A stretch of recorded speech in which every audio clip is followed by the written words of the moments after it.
আসসালামু আলাইকুম। বন্ধুরা, তথ্য ও যোগাযোগ প্রযুক্তি বিভাগ, তথ্য ও যোগাযোগ প্রযুক্তি অধিদপ্তর থেকে একটি নতুন নিয়োগ বিজ্ঞপ্তি প্রকাশিত হয়েছে, যেখানে আপনার নারী পুরুষ উভয় প্রার্থীরা আবেদন করতে পারবেন বাংলাদেশের সকল জেলা থেকে। তো বন্ধুরা, এটি একটি সরকারি নিয়োগ বিজ্ঞপ্তি। গণপ্রজাতন্ত্রী বাংলাদেশ সরকার তথ্য ও যোগাযোগ প্রযুক্তি বিভাগ, তথ্য ও যোগাযোগ প্রযুক্তি অধিদপ্তর থেকে এই বিজ্ঞপ্তিটি প্রকাশ করা হয়। বিজ্ঞপ্তিটি 14 আগস্ট 2025 চৈত্র মাসের 14 তারিখে এই বিজ্ঞপ্তিটি প্রকাশিত হয়েছে।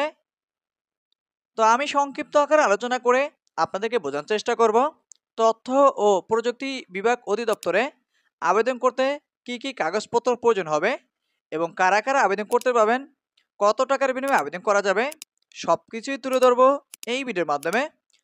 তো আশা করি আপনার ধৈর্য সহকারে সম্পূর্ণ ভিডিওটি দেখবেন